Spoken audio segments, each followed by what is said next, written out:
This video is sponsored by EA. Today's video is to give you a straight-to-the-point detailed guide on the new Control game mode with tips and tricks peppered throughout. This way you can hop right in and get into the action and really not feel lost. What we're going to cover today are the objective of the mode, loadouts, obtaining weapons, tips about scopes, how XP works, and a beginner's brief list of tips to get you into the swing of things. Let us begin with the objective of the mode. Teams of 9v9 will battle it out for the dub. You squad in as a group of 3, or solo queue into a squad of 3. This is similar to Arena and the Battle Royale mode, but this time you get paired with 2 other teams of 3.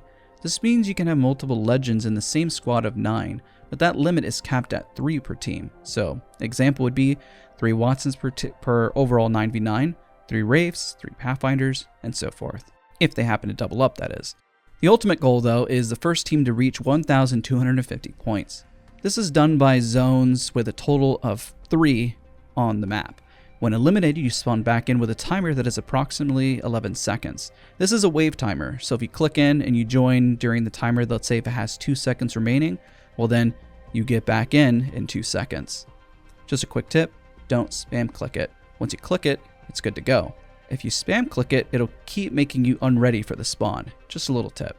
This mode is designed to give players a sense of power and progression throughout each life and encourage players to play the objective.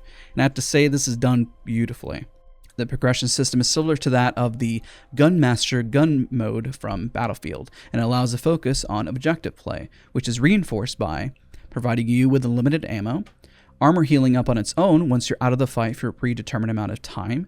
Flesh heals are unlimited and provide you to create interesting gameplay dynamic, and this also helps you focus on upgrading your equipment as well from objective play. So while we're on the topic of equipment, this is a great segue. Players always spawn in with the same equipment, starting on blue, but you can loot better equipment from airdrops, lifeline care packages, dropped by other players on death. There is no armor evo, and players only drop equipment on death if it's better than their starting tier, aka blue items. Obtaining weapons is our next topic. Players spawn in with a preset weapon and grenade loadout, which can be changed from the loadout select menu on the spawn screen.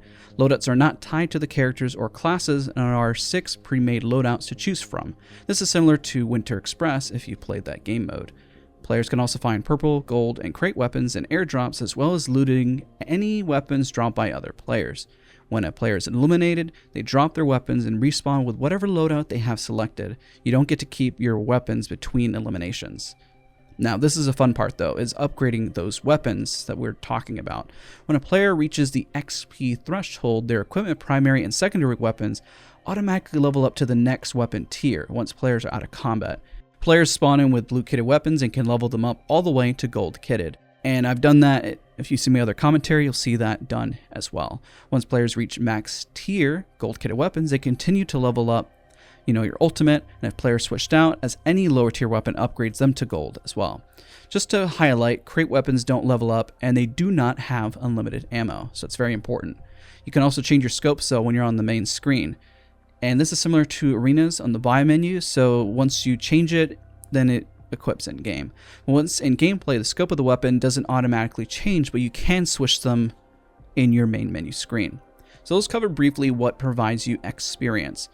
Experience can be earned by completing gameplay tasks such as eliminations, squad wipes, eliminating an opponent that has a higher XP tier than you, eliminating an enemy while you're inside an objective owned by your team, eliminating an enemy while they are inside an objective owned by the opponent team, being in the objective while it is being captured by your own team, being in the objective while it is being contested, being in the objective while it's being defended, an objective neutralized by you or your team, or capturing an objective by you or your team, and of course bonus capture. Though when a player is eliminated, their experience total affecting their experience tier resets. Experience is also tracked by a personal score on the scoreboard. The score does not reset though between eliminations. It is used to track the player's contributions overall towards the team. That pretty much wraps up all the big stuff towards the game mode. Quick tips is yes, eliminations matter, but objective play provides way more points. This helps with leveling your armor, and yes, I've showcased in gameplay, you can have 15 eliminations and still be at the bottom of the leaderboard, just about. The next tip is play the objective. If you play the objective, you're going to find opponents to defeat. Play your role. The defensive characters really should create a lockdown of the objective. Offensive legends should make a push for the next objective once they've captured it.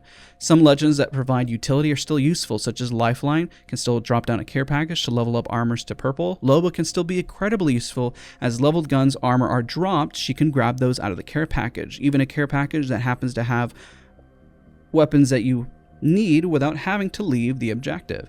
Watson, Caustic, Rampart, and Gibby are great anchors. Recon legends are great for providing intelligence of where they're located within the building. Playing aggressively is important, but keeping your equipment leveled is huge. Use your legend abilities to reset in fights if you're playing, let's say for example, Wraith, or even if you're playing Ashe, just to get out of the encounter just to go back in, because once you're eliminated, you're providing the enemy team with a lot more experience to level up their armor.